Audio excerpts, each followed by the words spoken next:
ప్రస్తుతం మీరు చూసినటువంటి ఈ దృశ్యం మంగళగిరి కొండపైన వేయించేసిన శ్రీ పానకాల లక్ష్మీనరసింహస్వామిని దర్శించుకోవడానికి భారీ సంఖ్యలో వాహనాలు టోల్గేట్ వద్ద నిలిచిపోయినటువంటి పరిస్థితి. ఎంతో విశిష్టత కలిగినటువంటి ఈ దేవాలయానికి సెలవు దినాలు వస్తే చాలు ఉభయ తెలుగు రాష్ట్రాలే కాదు, తమిళనాడు, కేరళ, అదేవిధంగా కర్ణాటక రాష్ట్రాల నుంచి పెద్ద సంఖ్యలో భక్తులు స్వామివారిని దర్శించుకుంటూ ఉంటారు.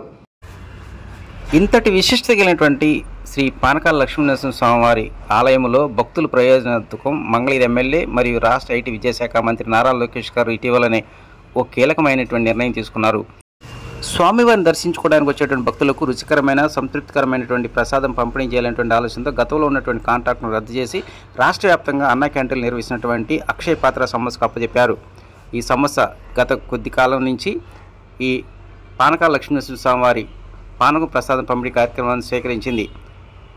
గతంలో ఉన్నటువంటి ధరకు సగానికి పైగా తగ్గించారు. అదే సమయంలో నాణ్యమైనటువంటి ప్రసాదాన్ని పంపిణీ చేయాలని ఆదేశాలు జారీ చేసిన నేపథ్యంలోనే ఈ ప్రయోగం సత్ఫలితాలు ఇస్తుందంటున్నారు అటు అధికారులు, అదేవిధంగా భక్తులు. గతంలో ప్రైవేట్ కాంట్రాక్ట్ ఉన్నప్పుడు 60 నుంచి 65 రూపాయలు వసూలు చేయాల్సిన పరిస్థితి ఉండేది. కానీ నేడు మాత్రం బెల్లం పానకం 30 రూపాయలు, అదేవిధంగా పట్టి బెల్లం పానకం 35 రూపాయలు మాత్రమే వసూలు చేస్తున్నారు. ధర తక్కువతో పాటు క్వాంటిటీ, క్వాలిటీ రెండూ ఉన్న నేపథ్యంలోనే భక్తులు మాత్రం ఈ పానక పంపిణీ విషయంలో మాత్రం ఆనందం వ్యక్తం చేస్తూ ఉన్నారు.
చాలా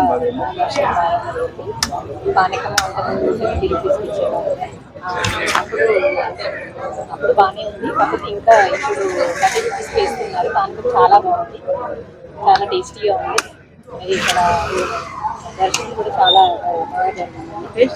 టేస్ట్ చాలా బాగుందండి. అప్పటికంటే ఇంకా చిక్కగాను మంచిగా పర్లేదు, బాగానే ఉంది. రేటు 35 రూపాయలు స్వామి బాటిల్. అంతా బాగానే ఉంది స్వామి. దర్శనం అది కూడా